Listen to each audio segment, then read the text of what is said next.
Terminator is like the perfect role for me. Yes, John Connor. I know what I need to do in order to make the Terminator character shine. The worldwide audience embraced this character. They just love the Terminator. Get down! Arnold, as a Terminator 1, he actually was a real bad guy. Terminator 2, he is a protector. He comes to protect John Connor. You here to kill me? Roll cameras, please.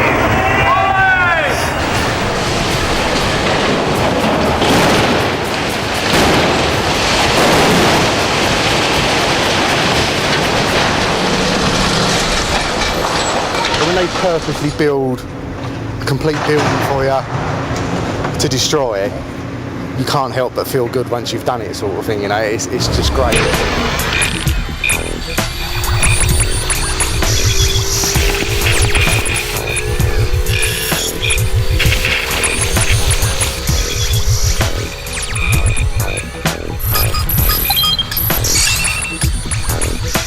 There was a really cool idea floating around of, well, maybe at the end, you know, the crane should flip, and then she's inside it. It's like, okay, well, how are we going to do that? Well, you know, we just flip the crane. Wait a minute, this crane is huge and it costs a lot of money. There was kind of a lot of back and forth with the client about this sequence. Originally, they had thought, since they had purchased the full-size Champion crane in the first place, they figured that they could just use the real crane and maybe flip that. But they quickly came to realize that flipping a full-size crane in the streets of Los Angeles was a liability hazard they really didn't want to deal with. And basically, you know, they all looked at me and I said, well, I guess we can do it digitally. I mean, we can, you know, we can model the crane. We have plenty of pictures. So we modeled it in the computer and painted it and animated it so that everything would bounce and the wheels would hit, you know, in a way that you believe. And when we flipped it over, it had to break apart and crash.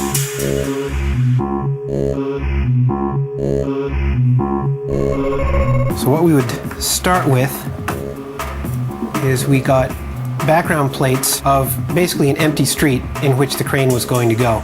And they simulated a camera move to kind of follow the crane flipping up and over. And this shot would be the crane impacting the ground, and this shot was going to be the crane coming towards camera and eventually wiping camera out. To minimize our headache in coming up with an accurate animation and simulation for this thing, we blocked in the entire 4-shot sequence using a very simple model and just hand animating and doing very simple simulations to get a client buy-off. Creating it and making it look photorealistic. And then we start getting incarnations of it on film, and we look at it and we go, well, we believe this part of it, we don't believe that part of it. This represents kind of our first take with the full-size real model, and we've started adding in some extra touches like you know, little bits and pieces falling off, a little bit of extra vibration in the crane boom and the cab. So the simulations are starting to progress a little bit more.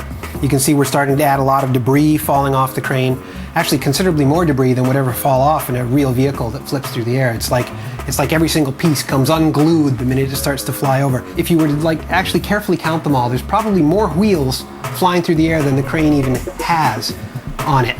So it's just way over the top, but it just looks so much better because of it. These are the final shots in the sequence where you can see the finalized, all of the elements have come together. The compositing crew has finessed all the various dust elements and debris elements and spark elements and flame and explosion elements. Got all the depth in the compositing working. Put some camera shake in there so you really feel that explosion.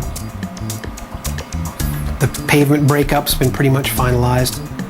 And both we and the client were very, very happy with the shots when they were done. The great art in visual effects nowadays is making the audience forget that it's a visual effect. They just think that they're seeing something that's really happening. They're not aware that there were 500 technicians that went to the creation of what might apparently be a rather simple shot that you're looking at. The director for these 4 shots is he really wanted it to be as realistic, I mean, within kind of artistic reason, but he really wanted it to be real. He didn't want it to give itself away as a CG crane, and that made our job that much more interesting, but also that much more difficult. We showed it to our PR department, and she didn't know it was a CG crane, and She said, "Oh, that's just a CG Arnold on top of the truck." It's something that is challenging and it's out there, and it's really difficult to do, and nobody else has done it or that I have seen. I'm sure they've done lots of other things, but no cranes.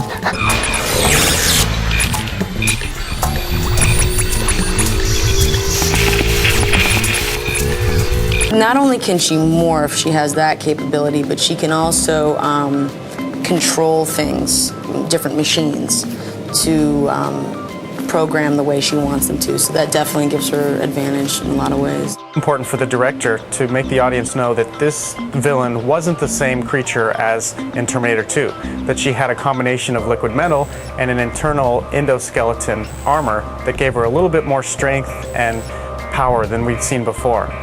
So for the transformation shot, this was a good opportunity to showcase that.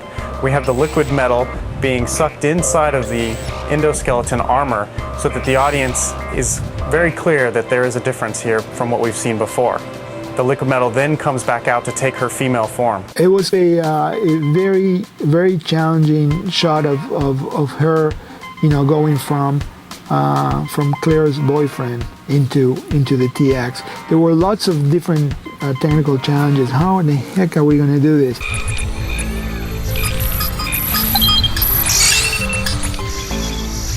Was similar but new and original. We had a big R&D effort mainly for all the things to do with the Terminatrix, the morph in the cemetery, and we knew that we needed to be able to control the liquid, and so we have people from Stanford that work here with us and with our CG supervisors. If you really want to do this and you want to make it interesting, you want to start probably behind the actor, and you want to dolly around the actor and reveal that he's somebody else. I remember talking about this shot with the director, and the director said, Jonathan said, well, let's use motion control.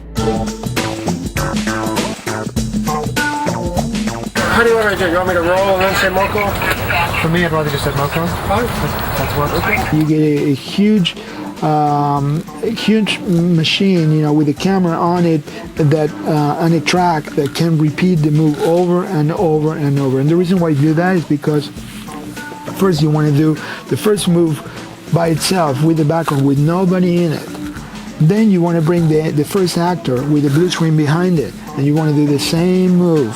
So, but with blue screen behind him. Then you want to do a pass with her on the blue screen doing the same thing.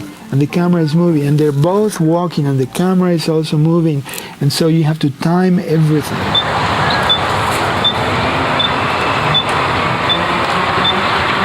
We needed both a model in the computer of the male actor Scott and the female actress Kristana. These models then could be interchangeable. Their steps were timed as well as could be on location so that their movements would be as similar as possible. We then took those elements here at ILM and match the performance of each of the actors, and then use that to drive the transformation between the male and the female.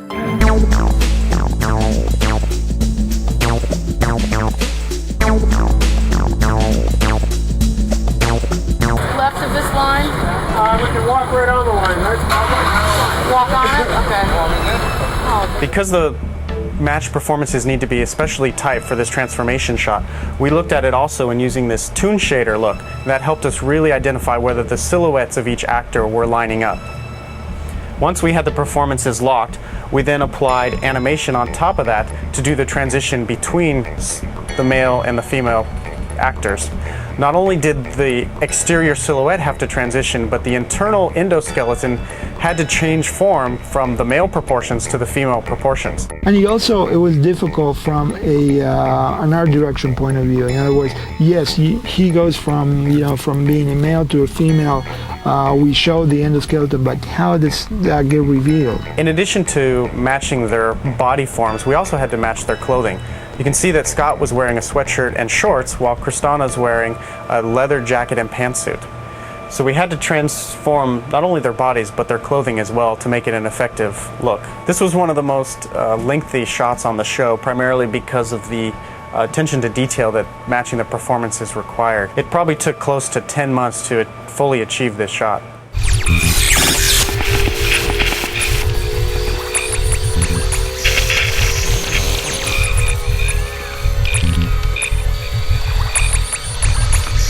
The first shot in Terminator 2, which was the future war where we pan up from the T-800 crushing the skull and the full body of the Endo scanning the horizon, and the war is on, and it was a fully working animatronic endoskeleton. Multiple endoskeletal Terminators walking and doing battle with human beings, huge crowds of them on a destroyed city. You get to see where the machines have risen up against man. And just the scope of this shot, the fact that it takes place in two environments, underwater and overwater, was very, very complex. And we have to figure out how is it going to work on film, which is always what you do. You design it and you go, okay, how much of this will be CG, how much of this will be puppet, how much of this will be blah. The most efficient and the fastest way to do it, and the most kind of realistic look like we could possibly get was with miniatures.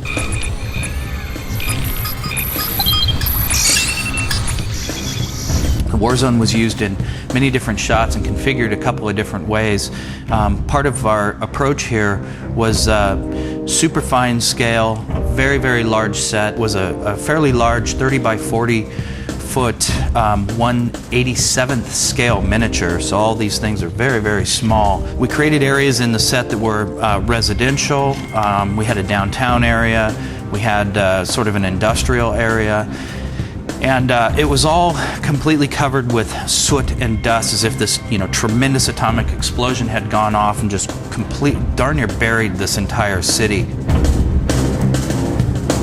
We wanted to give the impression that this was a really, really large field of skulls. So we decided to go ahead and use forced perspective on this set, where we started with full-scale skulls in the foreground, transitioning to half-scale skulls in the midground and quarter-scale skulls in the background. And this set went so deep that at the very, very deepest point, something that you're not seeing here, at the very, very deepest point of the set, all we needed was, sort of these white balls out there, because it was just impressionistic at that point. So we used ping pong balls. It was kind of a dry for wet look. In other words, we didn't have a tank that was big enough. So then we moved on to the next problem, which is how we're going to make these look like water. We completely filled the stage with very, very dense smoke. The camera department did a really fantastic job at creating lights on servo motors. So we had searchlights searching around through the smoke, which gave the impression of sort of light coming through sort of silty water. We had this idea of going with CG water and also doing some volumetric light, lights, charts of lights going back and forth. They actually shot a couple elements of a water team. The main challenge of realizing the half Arnold, half Terminator was matching Arnold's performance and then using that to drive the animation of the Terminator model we had in the computer. Terminator 3 was a great opportunity to take that a couple of steps forward and you come up with some techniques to help realize the whole performance from his head to his toes and make that a living, believable character on the screen. What we're looking for as an end result with Arnold and the destruction that he has is far more advanced than it was in Terminator 2. So we have to get into the visual effects area. As you can see with this, the amount of damage to the face here is something that we can't create with makeup because we've removed a lot of the skin. We devised a makeup technology that allowed us to create prosthetic makeups that gave us the edge that we needed, covered the rest of the head with green material to allow the rest of it to be put in CG. Everything on this side of his head will be painted green, and it'll all be mechanical. There'll be moving parts in there. It'll be things that we can't do with makeup. Three-dimensional. Very three-dimensional, very deep. When we did Terminator 2, one eye was completely covered up on Arnold, and he was blind in that eye for hours a day, so he had no depth perception. With this makeup, it's very non-restrictive. Every single object that you see will actually move, and you will see what the inside of a Terminator's jaw looks like, the throat, the eyes, how it functions, and how it focuses and all those kinds of. That's the idea, is to be able to make it three-dimensional, look inside the back of the skull. We always had markers on Arnold's face because we needed to capture the image on film and then bring it to ILM, scan it into the computer, and then track it in 3D space. We We started by scanning Arnold Schwarzenegger's body, so we had a reference of his body proportions inside the computer. We then built a Terminator endoskeleton model that fit inside his body. We set up animation constraints so that as we moved Arnold's body, the endoskeleton underneath moved similarly. We also took reference of Arnold in poses so that we knew that our computer graphics representation of his body would go through the same kind of motions that his real body could do.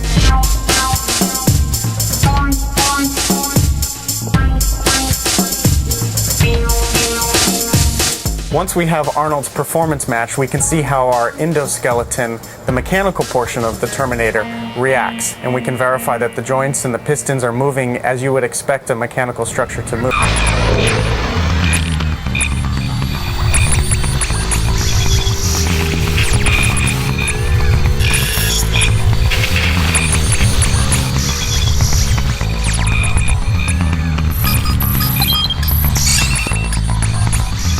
The other challenge that we had in that sequence had to do with the TX. Working with Stan Winston was really, really good in that sequence. That's another example of, technologies with animatronics and CG working together. There's a crudeness to the actual mechanical design of the T-800, the Arnold Terminator, whereas the mechanical design of the TX is much more refined. Because she's going to be crawling most of the time, trying to figure out the head angle. The animatronic TX had certain electronic advances in what we have done with her lighting, but from a live action standpoint, the TX, because it was so small, did not allow for major designs of advanced animatronics. Great, and I look right into her eyes, Arnold, as you're struggling. Come on. The sheer advancement of the TX was really the design of the character, and that it would be very, very easy to seamlessly replicate and blend whatever we did in very close-up action with the puppet with the CG version.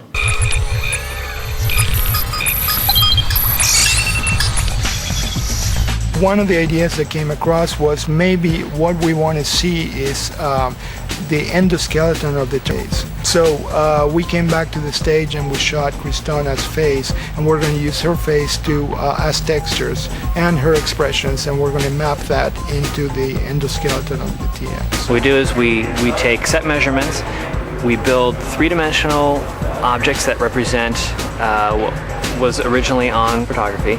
Then we'll recreate the camera move using track points from within the environment. We have 16 motion capture cameras, and they're arrayed in sort of a dome, a semi-dome around the performer, and they're very carefully calibrated in a 3D space so that we can use them to triangulate the positions of the markers as they move on her body. Tracking people is a lot different than tracking an environment. For Kristona, she does a lot of scowling and whatnot. So we had to pick places on her face that didn't move a whole lot with expression,